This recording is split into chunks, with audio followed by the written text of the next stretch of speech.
Hi everyone, welcome back to our channel Amma's cooking Kalavara. അപ്പോൾ നമ്മൾ ഇന്നൊരു പുതുത്ത റെസിപ്പി ആയിട്ട് വന്നിരിക്കുകയാണ്. ഒരു 4 മണി പലഹാരത്തിൻ്റെ റെസിപ്പിയാണ് കേട്ടോ. വളരെ എളുപ്പം തയ്യാറാക്കാൻ പറ്റുന്ന, അതിനൊക്കെ തന്നെ വീട്ടിലുള്ള ഇൻഗ്രീഡിയൻസ് ഒക്കെ വെച്ചിട്ട് പെട്ടെന്ന് തയ്യാറാക്കാൻ പറ്റുന്ന ഒരു സ്നാക്സാണ്. അപ്പോൾ നമുക്ക് ആദ്യം ഇതിന് വേണ്ടുന്ന ഫില്ലിംഗ് ഒന്ന് തയ്യാറാക്കിയെടുക്കാം കേട്ടോ.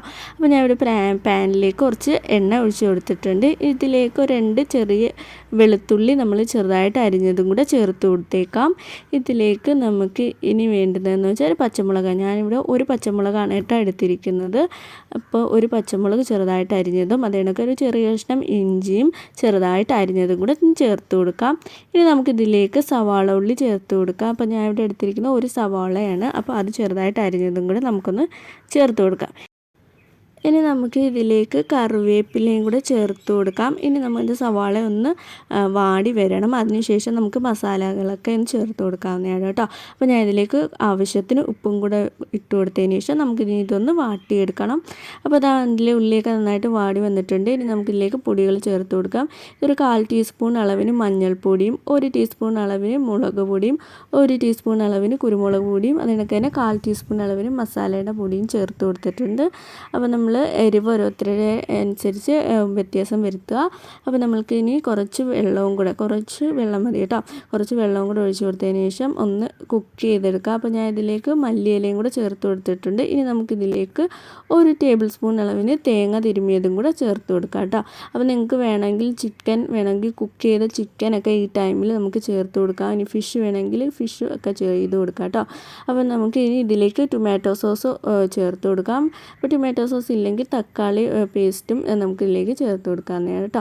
അപ്പോൾ നമ്മൾ കുഴക്കട്ടയുടെ മാവ്, നമ്മൾ ഇടിയപ്പത്തിനൊക്കെ മാവ് ശരിയാക്കുമല്ലോ, ആ രീതിയിൽ എടുത്തേക്കുകയാണ്. അപ്പോൾ നമ്മൾ കുഴക്കട്ടയൊക്കെ ചെയ്യുന്ന പോലെ ഇതേപോലെ ആക്കി വയ്ക്കുക. ഒരുപാട് തിന്നാവാൻ പാടില്ല. തിന്നാകുമ്പോൾ നമ്മൾ ഫില്ലിങ് അകത്ത് വയ്ക്കുമ്പോഴത്തേക്ക് പൊട്ടിപ്പോകും കേട്ടോ.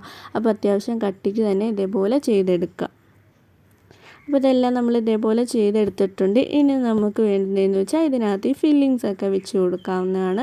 അപ്പോൾ ഞാനിവിടെ എടുത്തിരിക്കുന്ന മുട്ടയാണ് അകത്ത് ഫില്ലിങ്ങിനോട് കൂടി വെക്കാൻ പോകുന്നത്. അപ്പോൾ ഞാൻ മുമ്പേ പറഞ്ഞ പോലെ നമുക്ക് ചിക്കൻ വേണമെങ്കിൽ ചിക്കനൊക്കെ വയ്ക്കാം. നമ്മൾ കട്ട്ലറ്റിനൊക്കെ ചെയ്യുന്ന പോലെ കുക്ക് ചെയ്തതിന് ശേഷം നമ്മൾ മസാല പ്രിപ്പയർ ചെയ്യുന്ന ടൈമിൽ അതിലേക്ക് ചോപ്പ് ചെയ്തിട്ട് കൊടുത്താൽ മതി. അപ്പോൾ ചിക്കൻ നമുക്ക് വേണമെങ്കിൽ ചിക്കൻ, അല്ലെങ്കിൽ ഫിഷോ എന്താ വേണമെങ്കിലും അങ്ങനെ ചെയ്യാവുന്നതാണ് കേട്ടോ. അപ്പം ഞാൻ ഇവിടെ മുട്ടയാണ് ചെയ്യുന്നത്. അപ്പോൾ നമ്മൾ മുട്ട ഇതേപോലെ ചിക്കി വേണമെങ്കിൽ അങ്ങനെയും ചെയ്ത് കൊടുക്കാം. പക്ഷെ നമ്മളിവിടെ പുഴുങ്ങിയ മുട്ടയാണ് കേട്ടോ വെച്ച് കൊടുക്കുന്നത്. അപ്പോൾ നമുക്കത് അങ്ങനെ വെച്ച് കൊടുക്കാം. അപ്പോൾ നാട്ടിൽ മുട്ട കീറിയിട്ട് വെച്ച് കൊടുത്തിട്ടുണ്ട്. അപ്പം നല്ല എളുപ്പം തയ്യാറാക്കാൻ പറ്റുന്ന, നാട്ടിലെ വീട്ടിലുള്ള ഇൻഗ്രീഡിയൻസ് ഒക്കെ വെച്ചിട്ട് പെട്ടെന്ന് തയ്യാറാക്കാൻ പറ്റുന്ന ഒരു സ്നാക്സാണ്. അപ്പം ട്രൈ ചെയ്ത് നോക്കിയിട്ടില്ലാത്തവർ ട്രൈ ചെയ്ത് നോക്കുക. എന്തായാലും ഒരിക്കലെങ്കിലും ഒന്ന് ട്രൈ ചെയ്ത് നോക്കണം കേട്ടോ. അപ്പോൾ മുട്ടയെല്ലാം വെച്ച് കൊടുത്തിട്ടുണ്ട്. ഇനി നമുക്ക് ഫില്ലിങ് കുറച്ചും കൂടെ മുട്ടയുടെ മുകളിലേക്ക് കുറച്ചുകൂടെ മസാല വെച്ച് കൊടുക്കാം.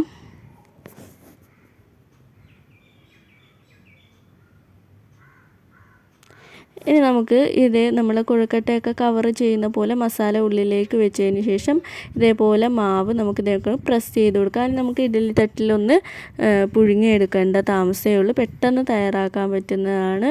അപ്പോൾ നമുക്കിതൊന്ന് കുക്ക് ചെയ്തെടുത്തിട്ട് വരാം കേട്ടോ.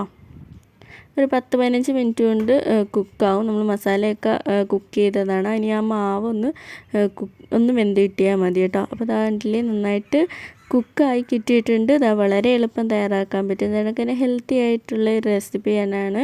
അപ്പോൾ ഒരുപാട് എണ്ണയുടെ ഒന്നും ആവശ്യമില്ല. നമ്മൾ എപ്പോഴും ഇങ്ങനെ ആവിയിൽ പുഴുങ്ങിയെടുക്കുന്നതാണ് ഹെൽത്തിനും ഏറ്റവും നല്ലത്. എണ്ണയൊക്കെ ഒരുപാട് ഉപയോഗിക്കാൻ പറ്റാത്തവരും ഒക്കെ ഉണ്ടെങ്കിൽ ഇതൊന്ന് ട്രൈ ചെയ്ത് നോക്കാം. മധുരം ഇഷ്ടമല്ലാത്തവർക്ക് നമുക്ക് ഇതേപോലെ മുട്ടയൊക്കെ അകത്ത് വെച്ചിട്ട് ചെയ്ത് കൊടുക്കാവുന്നതാണ്. നല്ല സ്പൈസി കുഴക്കട്ട എന്നൊക്കെ പറയും. അപ്പോൾ ഉണ്ടില്ലേ, വളരെ എളുപ്പം തയ്യാറാക്കാൻ പറ്റുന്ന റെസിപ്പിയാണ്. അപ്പോൾ എല്ലാവരും ട്രൈ ചെയ്ത് നോക്കി ഫീഡ്ബാക്ക് അറിയിക്കുക. അതിനൊക്കെ തന്നെ നമ്മുടെ ചാനൽ ആദ്യമായിട്ട് കാണുന്നവരാണെങ്കിൽ നിങ്ങൾക്ക് ചാനൽ ഇഷ്ടപ്പെടുകയാണെങ്കിൽ വീഡിയോസൊക്കെ ഒന്ന് ചെക്ക് ചെയ്ത് നോക്കിയിട്ട് ഒന്ന് സബ്സ്ക്രൈബ് ചെയ്യുക. സബ്സ്ക്രൈബ് ചെയ്യുന്നതിനോടൊപ്പം തൊട്ടപ്പുറത്തുള്ള ബെല്ലൈക്കൺ കൂടെ ഒന്ന് എനേബിൾ ചെയ്യുക കേട്ടോ. അന്നേരം അതിൽ ഓൾ എന്നൊരു ഓപ്ഷൻ കൂടെ ഒന്ന് ക്ലിക്ക് ചെയ്യുക. അപ്പോൾ ഞാൻ ഇടുന്ന പുതിയ വീഡിയോസിൻ്റെ നോട്ടിഫിക്കേഷൻസ് ഒക്കെ വന്നിട്ട് നമുക്ക് പെട്ടെന്ന് വീഡിയോസ് കാണാൻ പറ്റുന്നതാണ്. അതേപോലെ തന്നെ നമ്മുടെ ഇൻസ്റ്റാഗ്രാം പേജുണ്ട്. അപ്പോൾ അത് നിങ്ങൾക്ക് താല്പര്യമുണ്ടെങ്കിൽ അതും കൂടെ ഒന്ന് ഫോളോ ചെയ്യുക. അതിന് നമ്മൾ വീഡിയോസൊക്കെ ഇടുന്നതാണ്.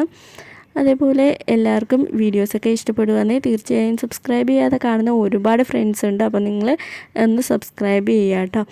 അപ്പോൾ ഇനി പുതിയൊരു റെസിപ്പിയായിട്ട് തൊട്ടടുത്ത ദിവസം കാണാം. താങ്ക്